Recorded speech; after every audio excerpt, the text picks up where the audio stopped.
श्रावण मास के शुक्ल पक्ष की तृतीया तिथि को महिलाएं शिव पार्वती का विशेष पूजन करती हैं। इसे हरियाली तीज कहा जाता है। देश के बड़े भाग में यही पूजन आषाढ़ तृतीया को मनाया जाता है। इसे हरतालिका तीज कहते हैं। दोनों में पूजन एक जैसा ही होता है, अतः कथा भी एक जैसी होती है। श्रावण मास के शुक्ल पक्ष की तृतीया को श्रावणी तीज कहते हैं, परंतु ज़्यादातर लोग इसे हरियाली तीज के नाम से ही जानते हैं।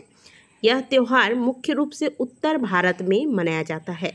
इस दिन स्त्रियां माता पार्वती और भगवान शंकर की पूजा करती हैं तथा अखंड सौभाग्य की कामना करती हैं।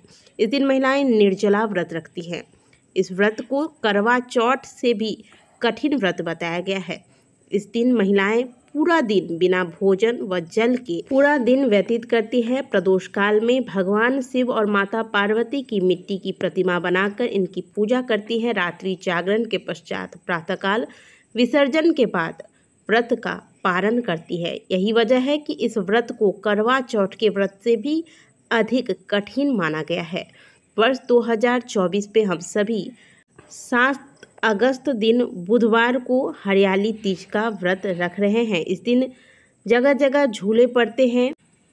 इस त्यौहार में स्त्रियां हरी रंग के परिधान, हरी चूड़ियां पहनती है और हरी चुनरी में गीत गाती हैं, मेहंदी लगाती हैं, श्रृंगार करती हैं, झूला झूलती है और नाचती हैं। हरियाली तीज के दिन अनेक स्थानों पर मेले लगते हैं और माता पार्वती की सवारी बड़े धूमधाम से निकाली जाती है। हरियाली तीज की पूजा इसके कथा को श्रवण किए बिना अधूरी मानी गई है। तो चलिए हरियाली तीज के व्रत के कथा को श्रवण करते हैं। शिवजी ने माता पार्वती को उनके पूर्व जन्म का स्मरण कराने के लिए तीज की कथा सुनाई थी। शिवजी कहते हैं कि हे पार्वती, तुमने हिमालय पर मुझे वर के रूप में पाने के लिए घोर तपस्या किया था। अन्न जल त्यागा, पत्ते खाए, सर्दी गर्मी बर्दाश्त की और कष्ट सहे। इस वजह से तुम्हारे पिता बहुत दुखी थे। एक समय की बात है, नारद जी तुम्हारे घर पधारे और कहा कि मुझे भगवान विष्णु ने भेजा है। वह आपकी कन्या से प्रसन्न होकर विवाह करना चाहते हैं। अपनी राय बताएं। पर्वतराज प्रसन्नता से तुम्हारा विवाह विष्णु जी से करने को तैयार हो गए। नारद जी ने विष्णु जी को यह शुभ समाचार सुना दिया, पर जब यह बात तुम्हें पता चला तो तुम्हें बहुत कष्ट हुआ। तुम मुझे मन में अपना पति मान चुकी थी। तुमने अपने मन की बात सहेलियों को बताई। सहेली ने तुम्हें एक ऐसे घने वन में छुपा दिया जहाँ तुम्हारे पिता नहीं पहुँच सकते थे। वहाँ तुम तप करने लगी। तुम्हारे लुप्त होने से पिता चिंतित हो गए और सोचने लगे कि इस बीच विष्णु जी बारात लेकर आ गए तो क्या होगा। शिवजी ने आगे पार्वती जी से कहा, तुम्हारे पिता ने तुम्हारी खोज में धरती पाताल एक कर दिया, परंतु वे तुम्हें ढूंढ नहीं पाए। तुम गुफा में रेत से शिवलिंग बनाकर मेरी आराधना में लीन थी। हे पार्वती, तुम्हारी कठिन तपस्या से प्रसन्न होकर मैंने तुम्हें दर्शन दिए और मनोकामना पूरी करने का वचन दिया। तुम्हारे पिता खोजते हुए वहां गुफा तक पहुँचे।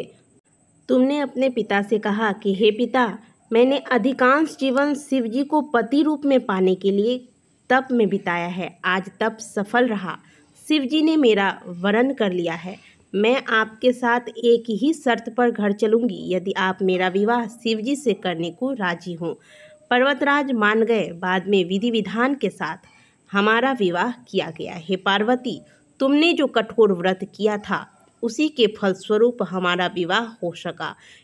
क्योंकि श्रावण मास के शुक्ल पक्ष की तृतीया तिथि पर मैंने तुम्हें पत्नी रूप में स्वीकार किया था, इसलिए प्रत्येक वर्ष जो भी महिलाएं इस दिन विधि पूर्वक मेरी पूजा अर्चना करेगा, उसे तुम जैसा अचल सुहाग का वरदान प्राप्त होगा। और तब से लेकर आज तक श्रावण मास के शुक्ल पक्ष की तृतीया तिथि पर कज्जली तीज यानी कि हरियाली तीज का त्यौहार मनाया जाता है। भविष्य पुराण में देवी पार्वती बताती हैं कि तृतीया तिथि का व्रत उन्होंने बनाया है जिससे स्त्रियों को सुहाग और सौभाग्य की प्राप्ति होती है। सावन महीने की तृतीया तिथि को 100 वर्ष की तपस्या के बाद देवी पार्वती ने भगवान शिव को पति रूप में पाने का वरदान प्राप्त किया था और अखंड सौभाग्य का वरदान देने वाली माता पार्वती है। इसीलिए आज के दिन भगवान शिव के साथ माता पार्वती की विधि पूर्वक पूजा अर्चना करने से महिलाओं को अखंड सौभाग्य तथा सुखी वैवाहिक जीवन का वरदान प्राप्त होता है। और कुंवारी कन्या यदि इस व्रत को करती है तो इस व्रत के प्रभाव से उन्हें सुयोग्य वर की प्राप्ति होती है।